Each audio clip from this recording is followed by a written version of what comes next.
Namaste nerds, this is Navanad, Budget Pub Stomper, and today, just a couple of days after my last video, we're going to be talking about Felothar, the Steadfast. I think the last deck tech I did was maybe a little bit self-indulgent. It was a deck, what do I want to say, like a deck tech, a commander that I care a lot about, that I think like probably people just don't care very much about, but maybe you should care about it. I think Shai is real. I really do. I think that she's being slept on, and I think that you're a terrible person for not playing her personally. But this is going to be something more like, I think, what the masses will be interested in, but also something that I'm interested in. And I think that's kind of the bullseye. That's the center of the bullseye, right? If I can find a commander that I can get invested in myself, but that I think also the community would be interested in seeing, then that's the center. You might have noticed, if you're a savvy pub stomper, you might have noticed that I've got 101 cards in this deck, and really that's because I want to tell you just a real quick little anecdote. I want to share a story with you. A buddy of mine and I were chatting on Discord about the new Felathar, a Hulk deck, and he was making a turbo Protean Hulk deck for cEdh with Felathar, and I don't even know if I've told him this exactly, but when I looked it up, this is the card that I found, and I thought the dude was like smoking crack, which, Noble, I do still think you're smoking crack, don't take it the wrong way. But no, I thought, Hulk deck, sure, but Turbo Hulk seemed a little bit optimistic, we'll say. Well, it turns out he was talking about this Felathar, and I was looking at this Felathar. So we got our Felathars crossed. This Felathar is not in the list, by the way. But yeah, this is the kind of lower to the ground, more aggro Hulk version of the commander. Isn't that wild, though? There's two Felathar commanders in the same set, and they're both exactly Abzan Hulk outlets. Never mind. Moving on. We're going to be talking about this Felathar, not that Felathar. This is my favorite Felathar. By the way, honestly, when I did start kind of speculating on what types of cards you might play in a Felothar the Steadfast deck, I know a lot of you might have gone to like Walls Tribal, but that ain't where my brain went. Although we did end up playing some Walls. That draw engine aspect of the creature ends up being very real. Well, let's get on with this. I'm going to go with my normal kind of order. The order of operations. I'm going to tell you about the commander. Felothar the Steadfast is Abzan in 1, 4 total mana. Not exactly what you think of when you think of Turbo Hulk, but 4 mana. It's a 0/5. It says each creature you control assigns combat damage equal to its toughness rather than its power, hence the Wall's tribal nature. Creatures you control can attack as though they did not have defender, Wall's tribal.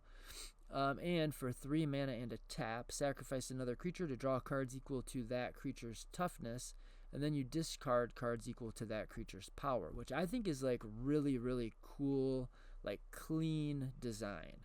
You know, that's like, you're not explicitly being told you have to play Walls, but you're being nudged in that. Well, I guess defenders can attack is pretty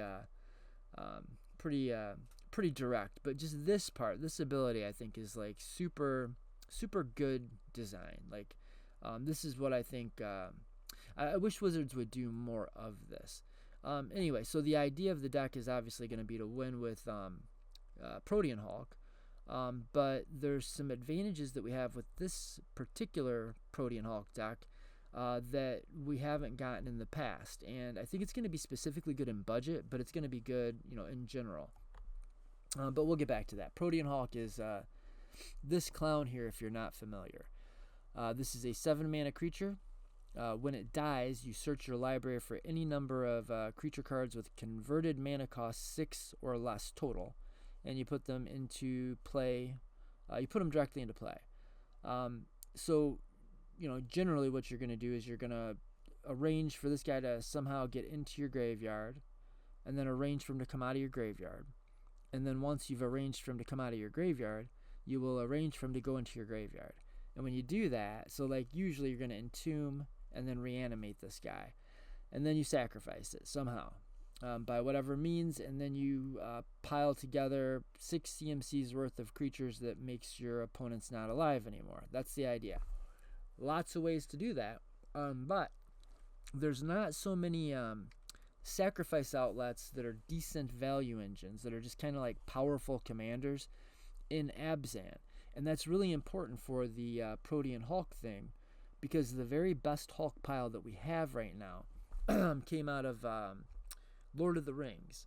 And it is Samwise Gamgee, this guy right here. Note 2 CMC. Says whenever another non-token creature enters the battlefield under your control, create a food token. Sacrifice 3 foods to return target historic card from your graveyard to your hand. I don't think I've ever actually read the card like that. Okay, so that's what that does. That's 2 CMC. Remember, when your Protean Hulk goes into the graveyard, you get 6 CMC's worth of creatures into play. 2 is here. You're going to spend another 1 on the cat, Cauldron Familiar. When Cauldron Familiar enters the battlefield, each opponent loses 1 life and you gain 1 life. Then it has this ability, sacrifice a food to return it from your graveyard to the battlefield. So you can see how these two play pretty well together, right? So now we just have to find a way to arrange for our Cauldron Familiar to have an accident, which is where Viscera Seer comes into play. So this is 2 mana for Samwise, 1 mana for Cat, 1 mana for Viscera Seer. That's a total of just 4 mana. And so this gets the job done, right? We don't need the other 2 CMC. But that's exactly what makes this the best Hulk pile that we've got in, I would say, in cEdh, period. You could maybe argue, I think some people would fight me on that. You could make some valid points, like you can do Protean Hulk piles that don't require you to play any other cards. Like you can just do Spell Seeker with Thassa's Oracle and find your Demonic Consult with your Thassa's Oracle. There's arguments, there's cases to be made, but in my view, this is the best Hulk pile. And the reason is, with a single Hulk pile, we don't have to do any weird double Hulk shenanigans. We don't have to copy our Hulk and then sack the copy and any of that. We just sacrifice Protean Hulk, we get Samwise, we get Cauldron Familiar, we get Viscera Seer. That sets up the loop, and that makes everybody dead. But we've got that 2 CMC sitting out to the side that we're still allowed to use. So what are we going to put in that slot? Well, we could do Sylvan Safekeeper. That's pretty good, right? That's only 1. And then we could put, I don't know, a Mana Dork or something. But you're thinking too small. Right here, guys. Grand Abolisher. GG's. Done deal. That's a wrap. So with the commander, the game plan is we just have to get our Protean Hulk in play. We're playing Abzan, which also green gives us dorks, black gives us rituals. There's plenty of artifact mana ramp, so we can ramp Protean Hulk out just kind of naturally, if you want to call ramping it out naturally, if you want to use that verbiage. But even faster, I don't know if easier, but faster is, we're in the right colors, obviously, just to stick this thing in the graveyard and then pull it back out of the graveyard with, Unmarked Grave, Persist, GG's. So we've got a sacrifice outlet in the command zone. So let's say we've got our commander in play, we've got some mana behind. If we cast our Lively Dirge, we can just do the top ability. So for 2 mana and a spree of 1, so 3 mana total, search your library for a card that's going to be Protean Hulk. You put that in the graveyard. Then you cast Persist or Animate Dead or Necromancy to bring the Protean Hulk back out of the graveyard into play. And then you can use the ability 3, the bottom ability, 3 and tap, sacrifice another creature, draw cards, blah, blah, blah, to sacrifice your Protean Hulk. So you sacrifice the Protean Hulk. This is not even casting a spell, by the way. So if you've got your Protean Hulk in play, at that point, you could almost just say you've won the game. So Protean Hulk is in play. We sacrifice it by activating an ability. That really can't be countered. Nobody plays Stifle, right? So with Protean Hulk in play, with 3 mana behind, and there's some other ways that don't even require mana we'll talk about. Felathar can sacrifice the Protean Hulk just by activating an ability. Protean Hulk has an accident and comes back as Viscera Seer, which is our sacrifice outlet, Samwise, which is, again, whenever another non-token creature enters the battlefield, you create a food token. That's the relevant bit. So Cauldron Familiar, when it enters the battlefield, creates a food token. Viscera Seer allows you to sacrifice the Cauldron Familiar. When you sacrifice the Cauldron Familiar, you gain a food token. Then you can use the food token to bring the Cauldron Familiar back from the graveyard into play, which is going to ping each opponent, and you're going to gain 1 life. So the loop again is Cauldron Familiar, Samwise Gamgee, Viscera Seer. So Samwise plus Cauldron plus Viscera Seer equals GG's, and the Grand Abolisher says, during your turn, your opponents can't cast spells or activate abilities of artifacts, creatures, or enchantments. So they just can't do anything. So yeah, if you've got Protean Hulk in play and creatures are hard to counter, if you get to that mana, this is going to require a lot of mana. You may even have to do this across 2 turns to do it the super safe way, but it is super duper safe.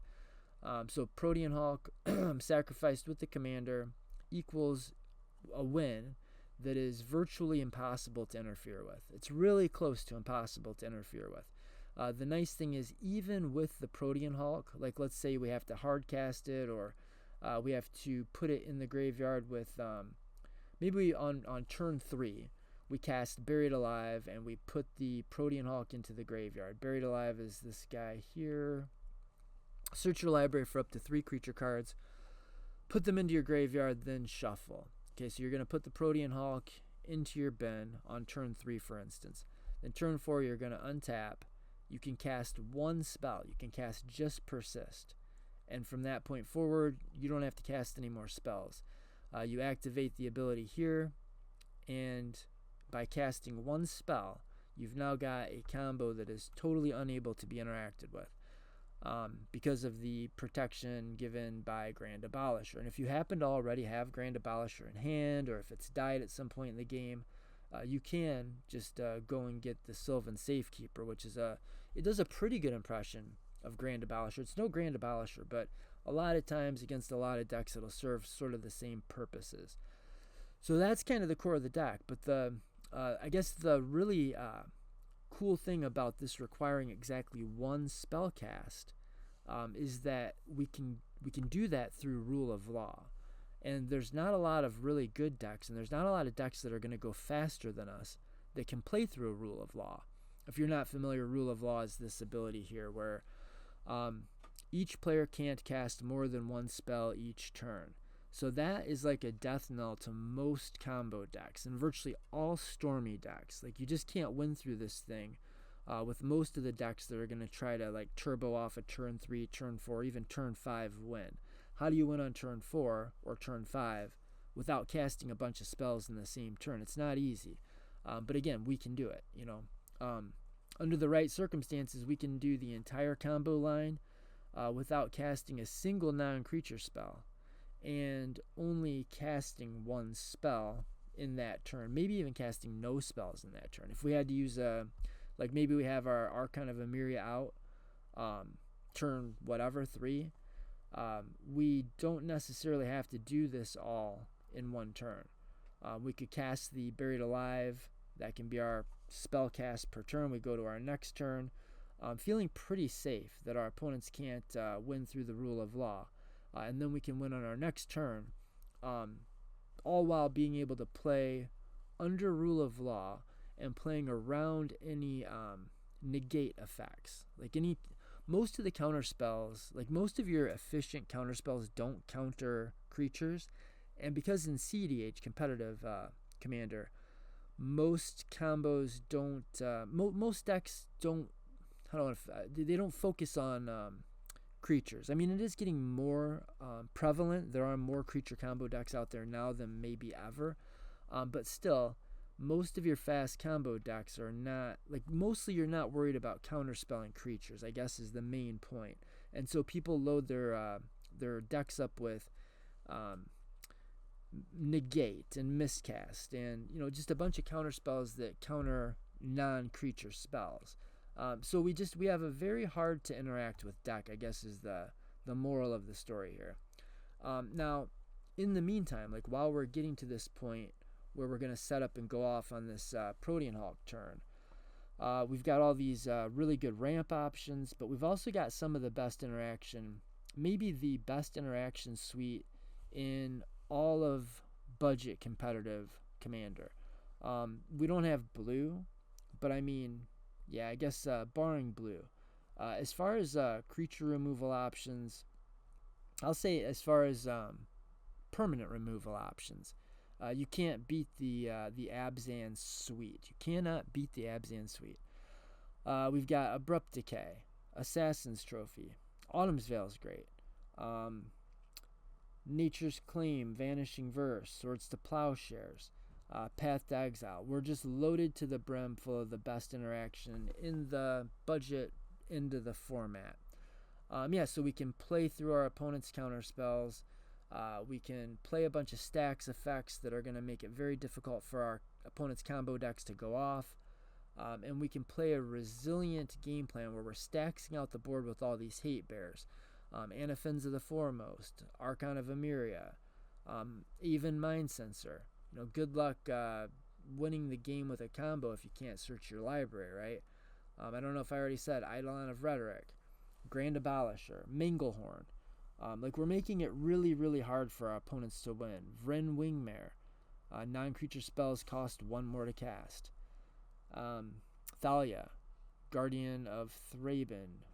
I don't know if I elected to go with both Thalias, but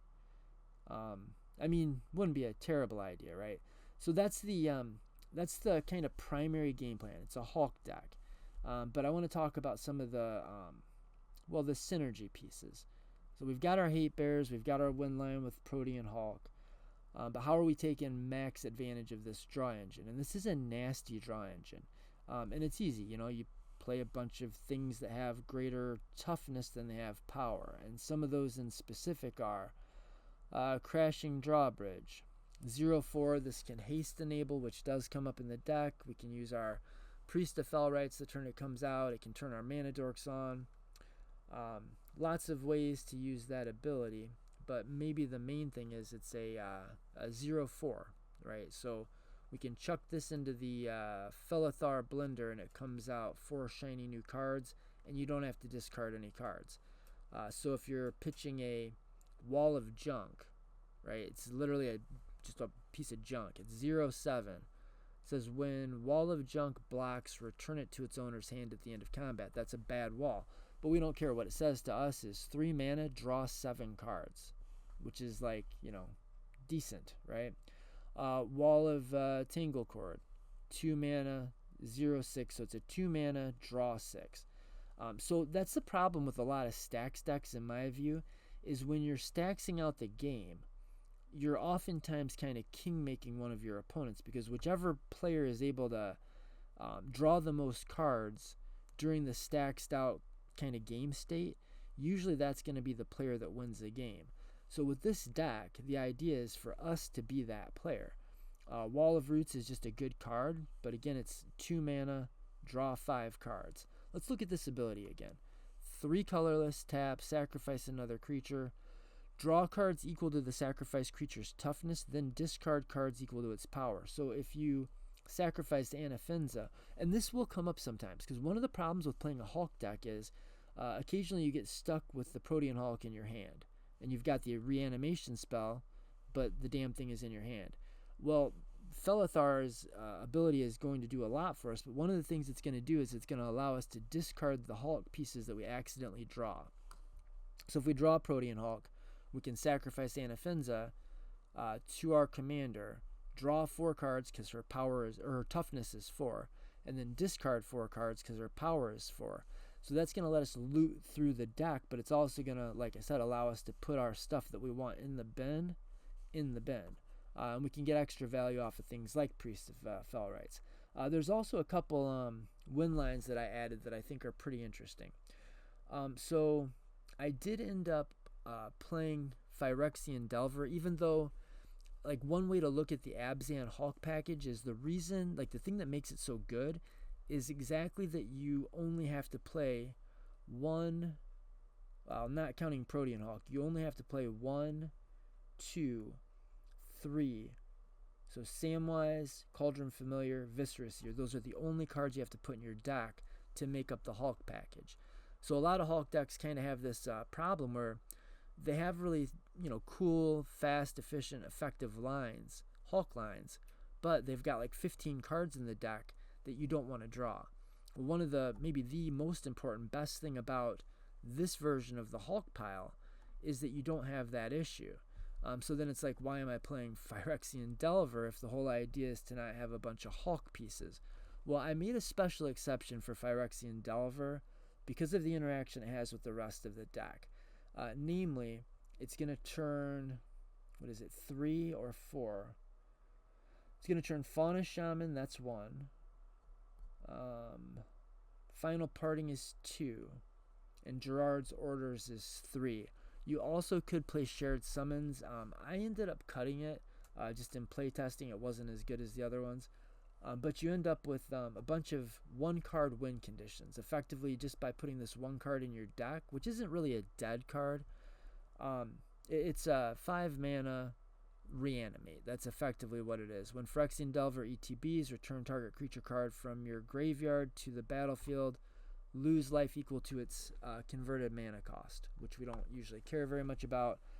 But what that effectively translates into in this deck is Gerard's Orders for 4 mana becomes win the game. Usually win the game on your next turn, or it's like, it takes a lot of mana then win the game, but it's a 1-card win condition. Final Parting, same thing. So maybe I should give an example. Fauna Shaman.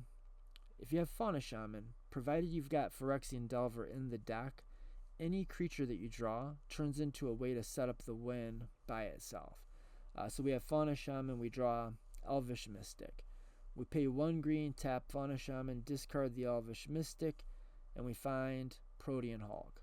We go to our next turn. We tap the Fauna Shaman to discard the Protean Hulk to find Phyrexian Delver. Then we cast the Phyrexian Delver, animating the Protean Hulk. Our sack outlet's in the command zone, and it's the same thing with Final Parting. So Gerard's Orders, you can search your library for 2 creature cards. 1 goes into your graveyard, 1 goes into your hand.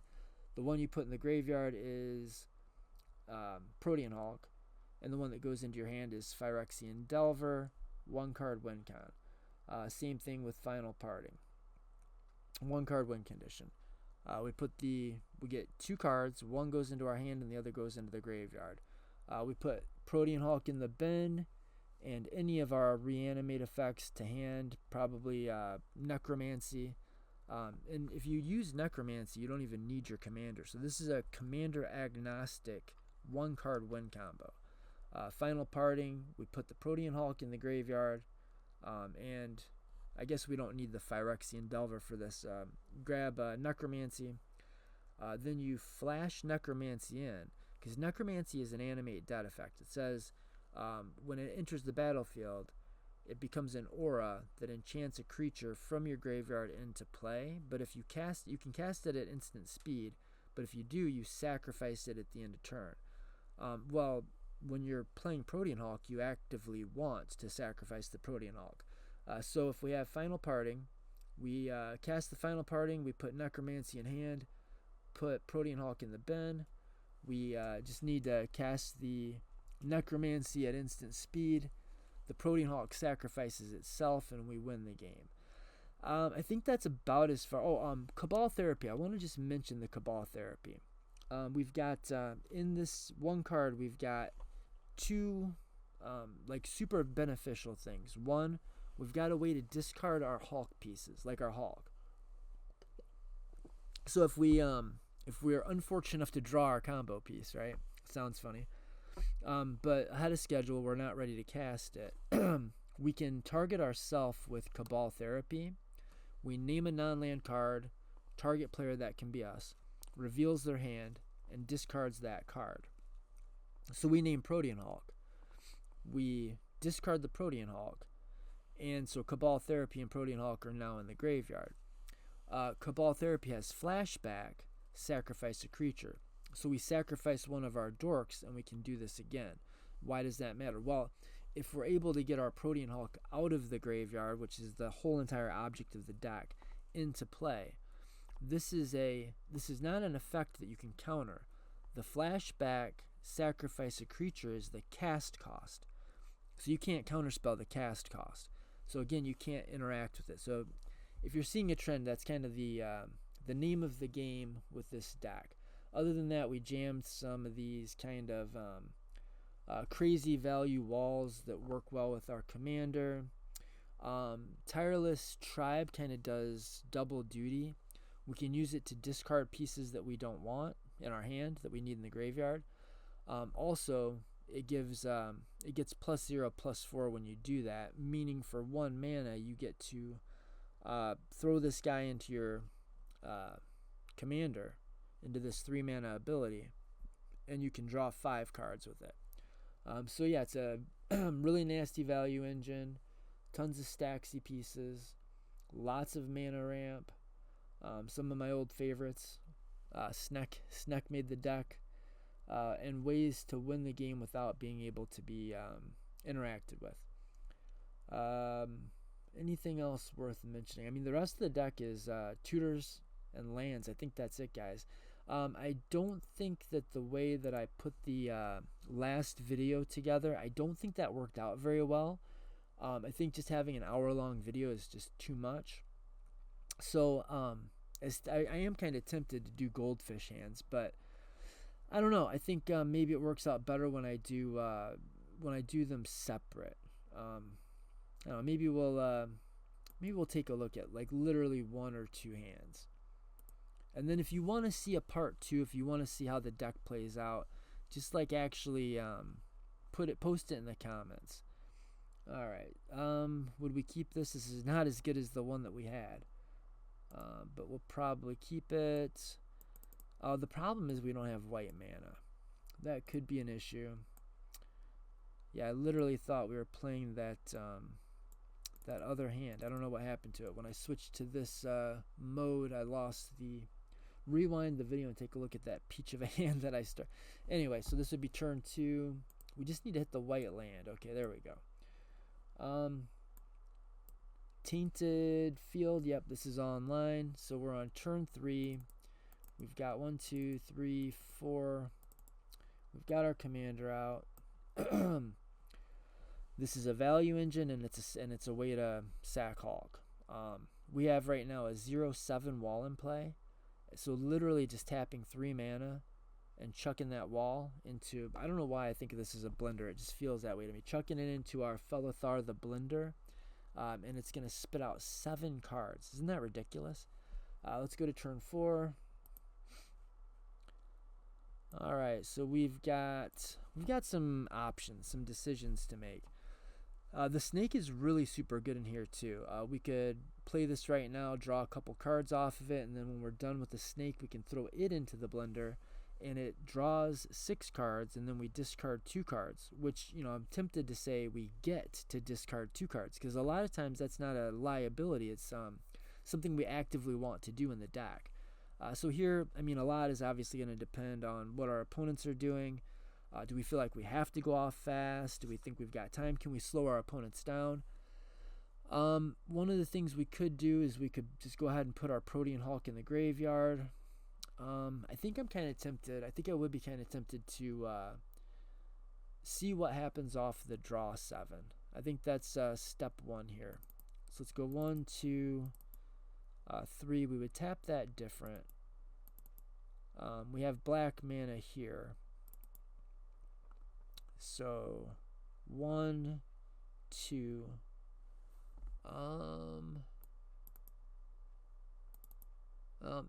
I guess this way. I hate taking that point of damage when you don't need to, but here we are. We're going to tap 3, tap the commander, sacrifice the wall. We're going to draw up to its toughness, which is 7, and then discard 0 cards. 1, 2, 3, 4, 5, 6, 7. So see, that makes our objective a whole lot clearer now, because we found one of our combo pieces. Did we play land for turn? I think we did, yes.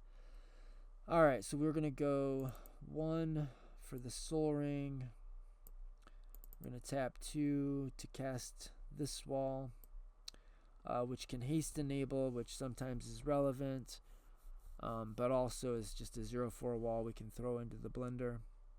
Honestly, if there's a card to take out, it's probably this. This is probably the next cut. I bet we can find a better wall than that. Moving on. We're going to... Maybe we don't cast that. No, let's go ahead. Let's do. Feels bad that I'm leaving 1 mana on the table. But we're going to go to discard 1, 2, 3. We are at 7 cards. We're going to go to our next turn. And so, realistically, you might not go for the win on this turn. It's all contextual. Maybe we'd be blowing things up. Maybe we'd be playing the grind value game. But for goldfishing purposes, I think we just obviously go for the W. Tap 1, 2, 3 to cast Lively Dirge. I don't think we need to do any of the... I think just the 3 mana version is going to be fine. We're just going to spree Protean Hulk into the bin.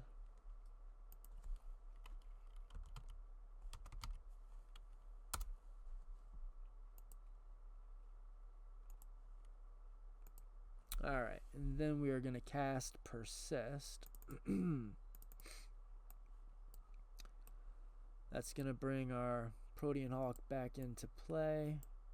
And we're going to tap 3 mana. 1, 2, 3. Put the Protean Hulk in the blender. Protean Hulk came into play with a -1 counter on it, so we only get to draw 5 cards, which obviously doesn't matter. The trigger happens first. The dice trigger is search your library for 6 CMCs worth of creatures. We're just going to go through this one time, I think, and then call it a video. Grand Abolisher.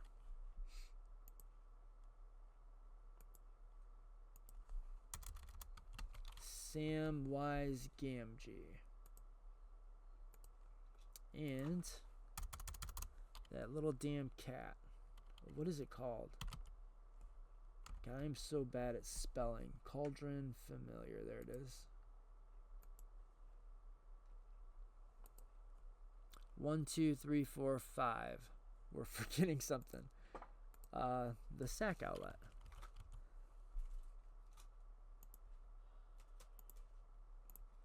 Yeah, see there, guys. That's a wrap, right?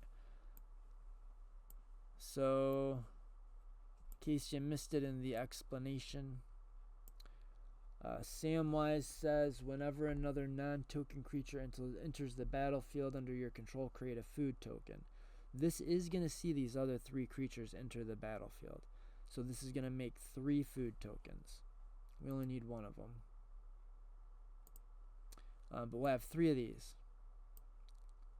Then the Cauldron Familiar says, sacrifice a food to return it from the graveyard to the battlefield.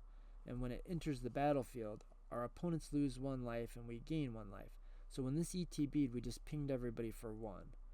Now, if only we had some way to get that into the graveyard, we could sacrifice the food to bring it back into play. And then we could sack it again, on and on and on. And that way is Viscera Seer. Sacrifice creature, scry 1. So basically, we're going to use the Viscera Seer to sacrifice the cat. We are going to sacrifice a food token to bring the cat back. That's going to ping our opponents. Samwise Gamgee is going to see this creature enter the battlefield, and it's going to create a food token. Oops, that's our food token. In the Viscera Seer, we're going to sacrifice, with the Viscera Seer, we're going to sacrifice the cat, making a food token. We're going to sacrifice the food token to bring back the cat. We're going to sacrifice the cat with the Viscera Seer. And we get to scry 1. So also we get to effectively stack our library for whatever it's worth. It's not really worth anything because we've murdered the table. There's nothing they can do because we've got a damn Grand Abolisher in play, all for the low price of killing off 1 Protean Hulk. That's the deck, guys. I really think it's sick. I think it's sweet. It is not like a blistering fast turbo go off on turn 3 deck, but it is a grindy. It's a grindy mid-range deck, but it's not like grinding without a purpose.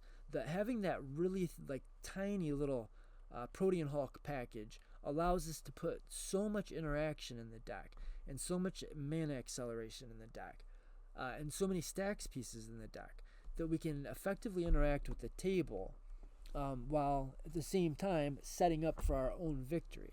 And our victory just doesn't take any slots. That's the thing. It takes very few slots to set up the win, to have a win in the deck. So you can spend the rest of your time stopping, or the rest of your dollars and the rest of your card slots finding ways for your opponents to not be able to make you dead.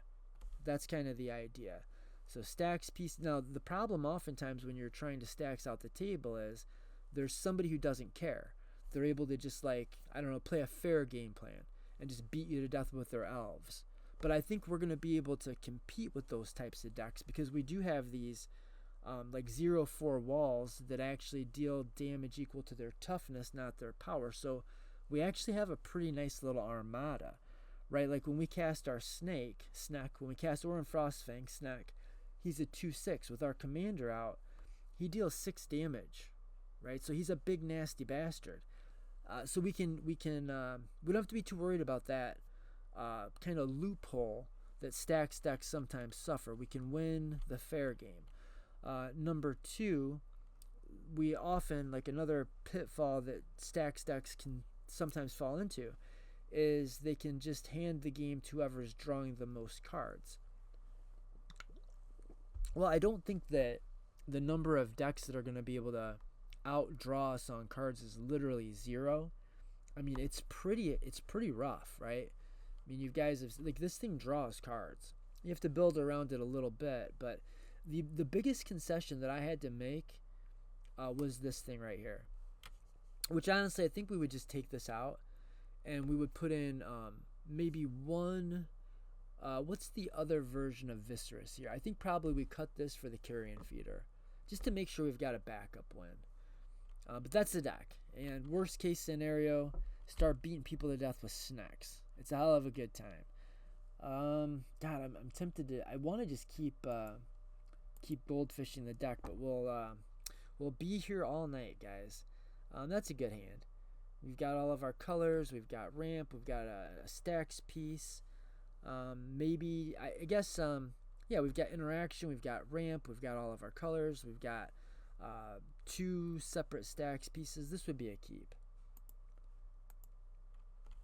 Oh, this thing is sweet. All right, I do have the Carrion Feeder in. Cool. Well, we get a slot for something. So this has ramp. It has not anything in the interaction department. But we've got ramp. We've got a tutor for our. We've got a game plan, and we've got this thing. We would probably keep this.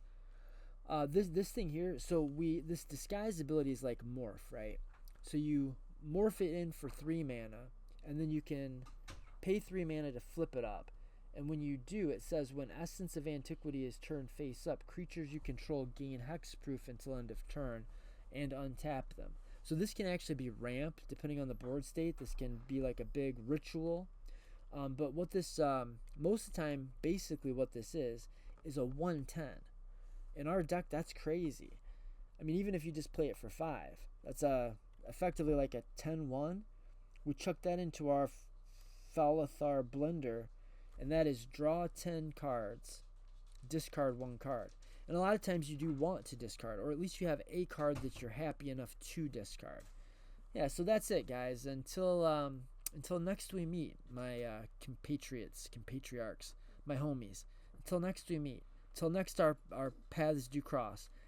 May your outs be live. May you God, I'm really running out of these. Word to your mothers, east side until I die, west side until I die. Word to your brothers, word to your sisters, namaste. May God bless you and keep you and hold you. Peace. Namaste. Over and out. Word to your mothers. From the bottom of my cold black dead heart. Namaste, bitches.